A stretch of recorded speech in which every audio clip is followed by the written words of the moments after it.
The Bhagavatam says this same exact thing. In fact, with this doha, Shree Maharaj is translating this shlok of the Bhagavat.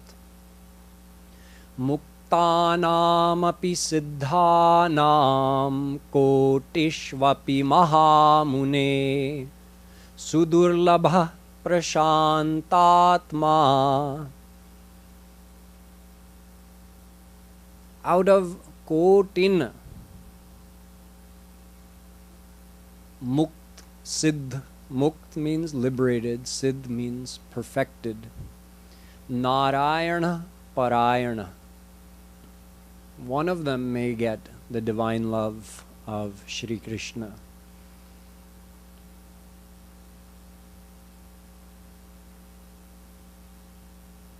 This indicates that there's a difference, just like we talked about.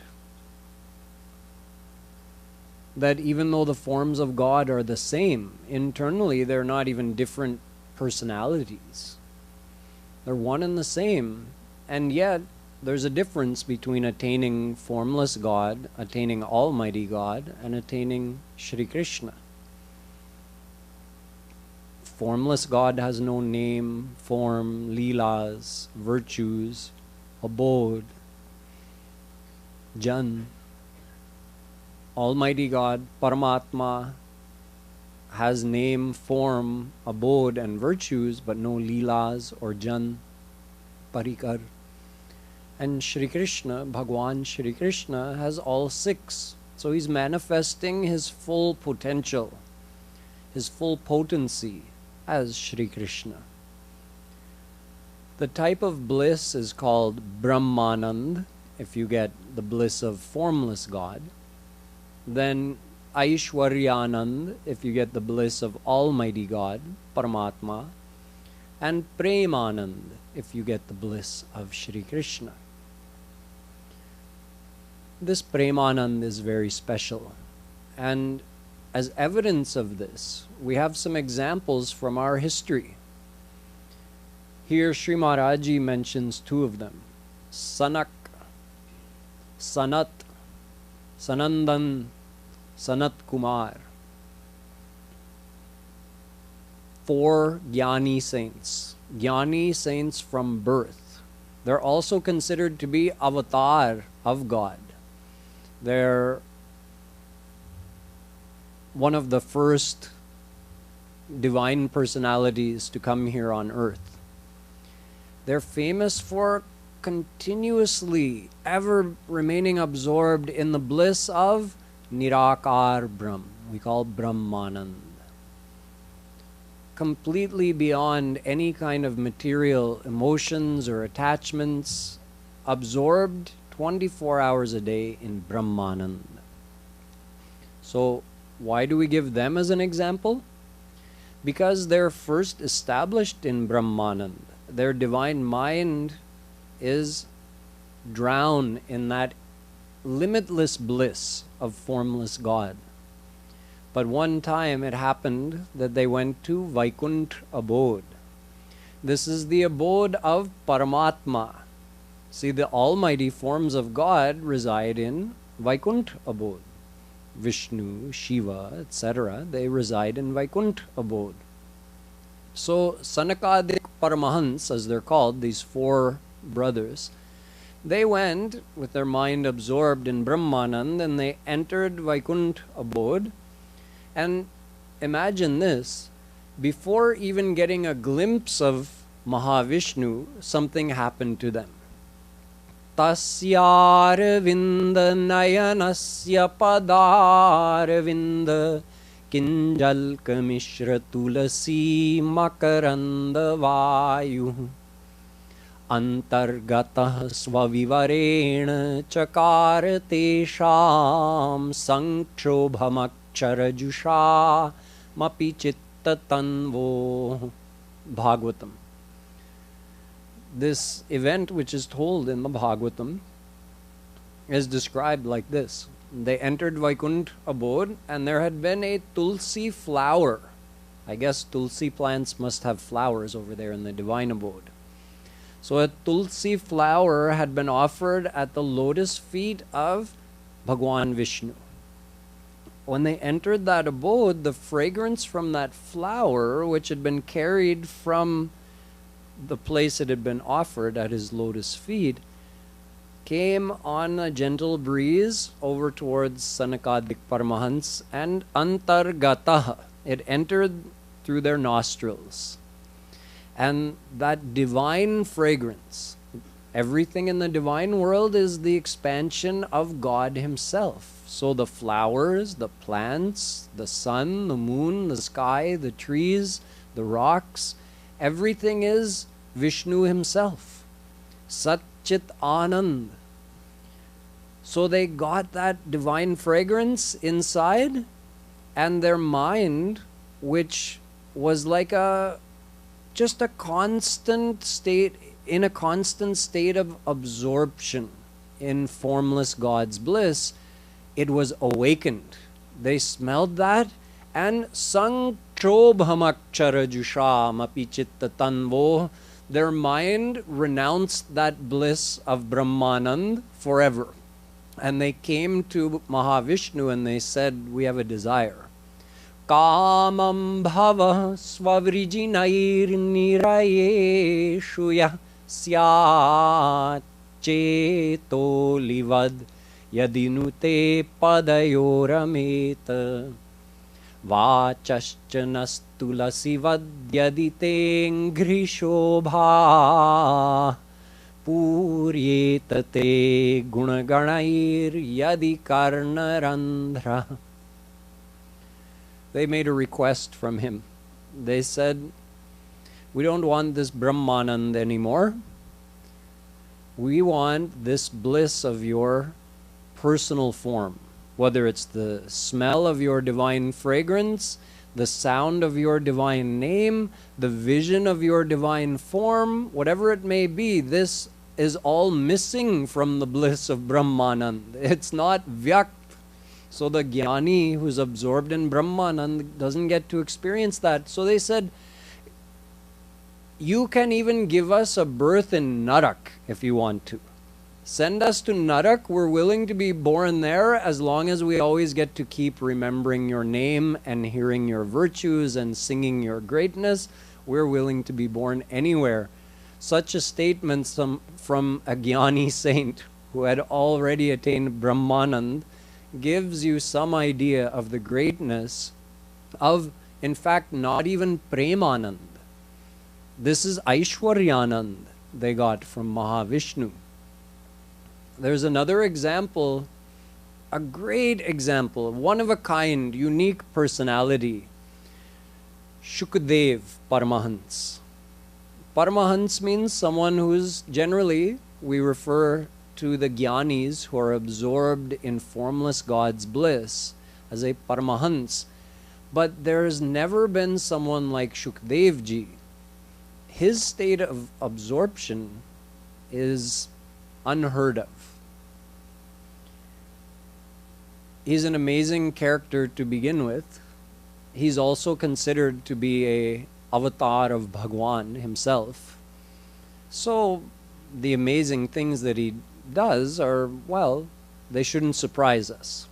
But you will be surprised to hear that he spent 12 years in his mother's womb before he was born.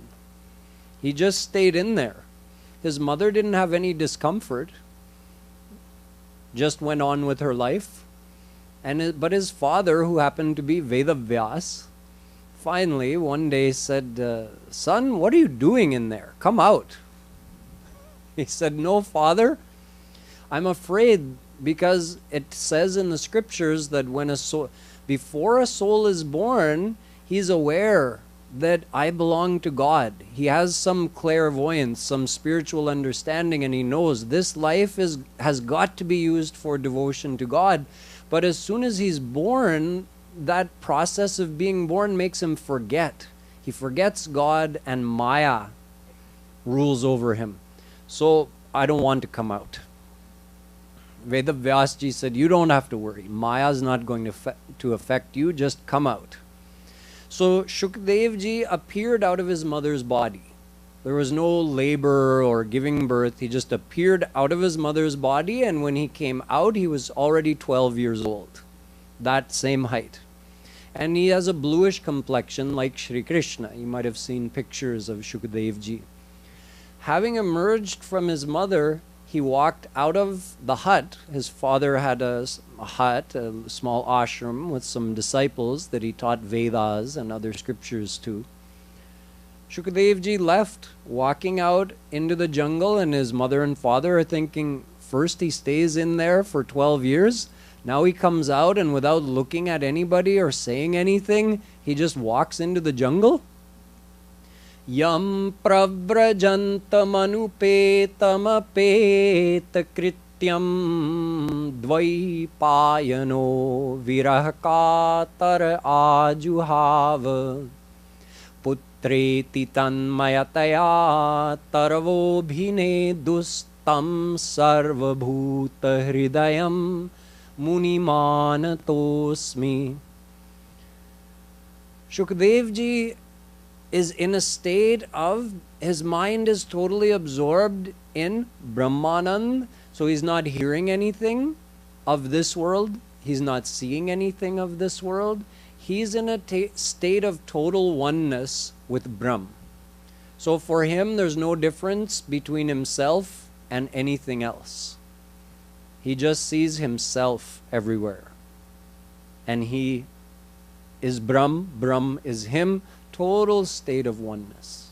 And he's walking into the jungle and his father's calling, Shukadev ji, Shukadev, oh son, where are you going? And he just kept walking.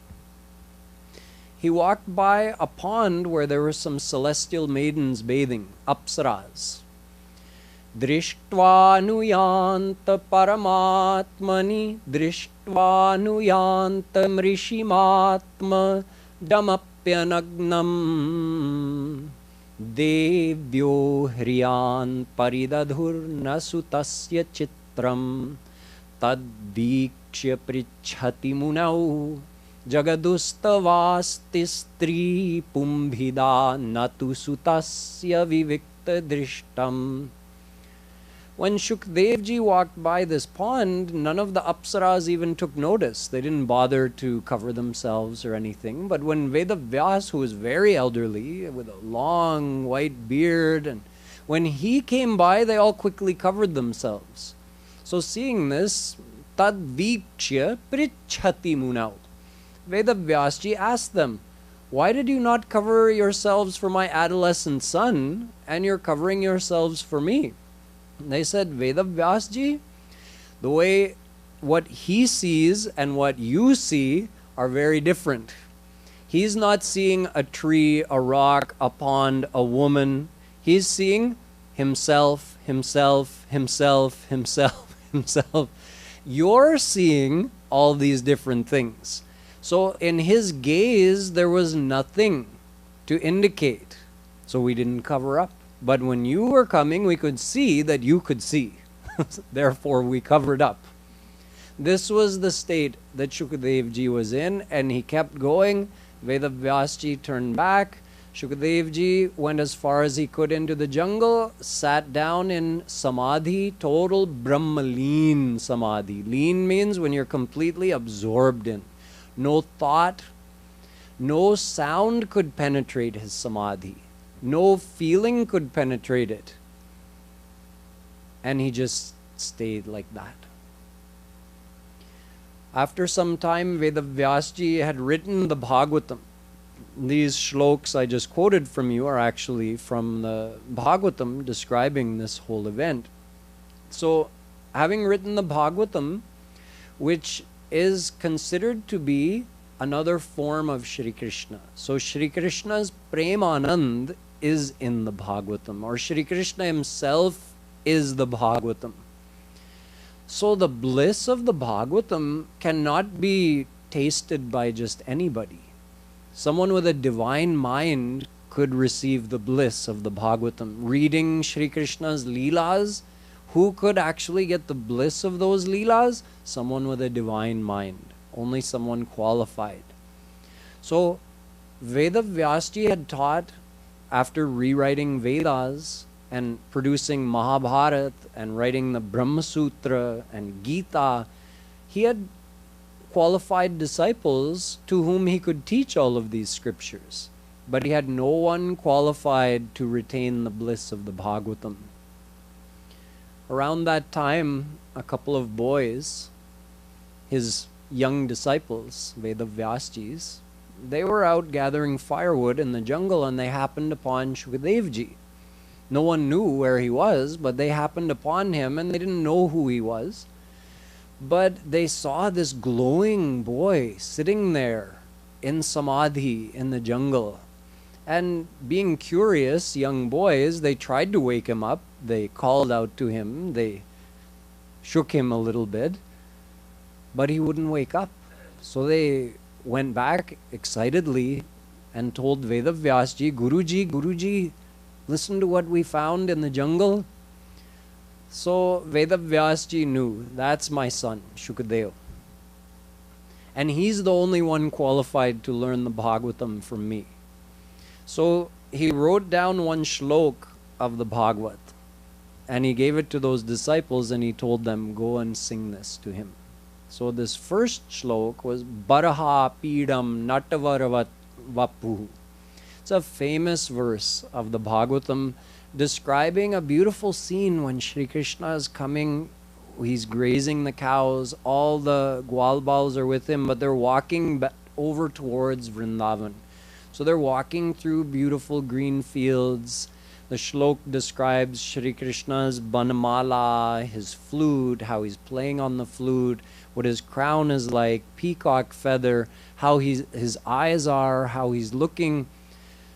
So when Shukadevji heard this shlok, it wasn't a shlok for him, it was the real scene that penetrated his samadhi. Imagine, someone who couldn't hear a sound, couldn't see anything, had no thoughts, he was totally absorbed because that bliss, the Premanand of the Bhagavatam is a higher power than the Brahmanand that he was absorbed in, so that penetrated his samadhi and he opened his eyes. And he looked at those boys who were there, but then he thought to himself, because he had had the vision of Shri Krishna, he thought, oh, I really want to meet him. But then he thought, how could I meet someone as beautiful as that? Shri Krishna's beauty was unlimited, unsurpassed. So even though Shri Krishna had glanced at him with a smile, Shukadevji wanted to meet him, but he thought, why would he meet me? So he just closed his eyes, went back into his samadhi. The boys came back and told Vedavyasji, he opened his eyes, but then he closed his eyes. So Vedavyasji understood what had happened, the secret of what happened inside. So he wrote another shlok, and this one was describing a particular quality of Shri Krishna, his kindness. Aho vakiyam stanakalakutam jighansaya payayadapya sadhvi lebhe gatim dhatriuchitam tatonyam kam vadayalum sharanam vrajema. Kam vadayalum, who could be so kind as Shri Krishna? And where else would I go other than him? Why? Why is he so kind? The example here is given that Putana came to Shri Krishna when he was 6 days old with the intention of killing him. And she smeared poison on her breast and had Shri Krishna suckle the milk. Of course, Shri Krishna didn't die. Putana died. But where did she go, having left her mortal body? Shri Krishna sent her to Golok. And the reason he gave was that, well, she was like my mother. I drank her milk, so she's my mother. In other words, Shri Krishna is looking for any reason to grace. He's so kind, he's looking for any reason to grace anybody. So if he would grace Putana, why wouldn't he grace me? Now when the boys came and sang this shlok to Shukdev ji, then he not only opened his eyes, but he looked at them and he said, okay, what is this you're singing? So they explained, this is Bhagavatam, and your father Vedavyas ji has written 18,000 shloks like this. So then Shukdev ji got up, followed those boys back to his father's ashram and learned the whole Bhagavatam from him, and later he told it to King Parikshit, which is the first famous public recitation of the Bhagavatam.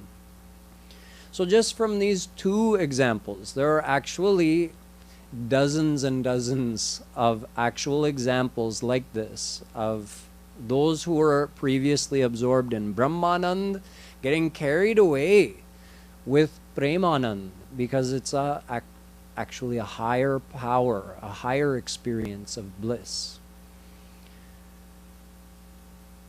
These examples are there to help us understand what could be the highest goal of a soul. Of course, any divine attainment is a divine attainment. Any divine attainment results in liberation and the attainment of divine bliss. But we have to decide personally, what do we desire? What experience do we want? What relationship do we want to have with God?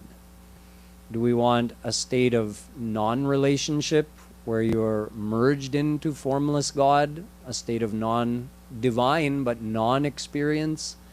Do we want a state where we get to see God, just like Sanakadik went? They saw Vishnu, they smelled the divine fragrance, they saw the divine abode, so you can experience God with all your five senses.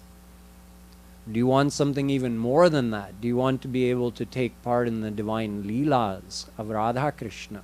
It's up to you. It's the same divine God, but we have all these options.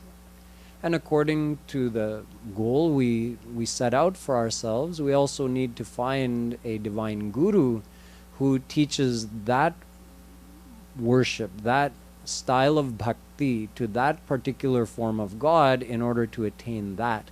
So everything is very specific, very clear.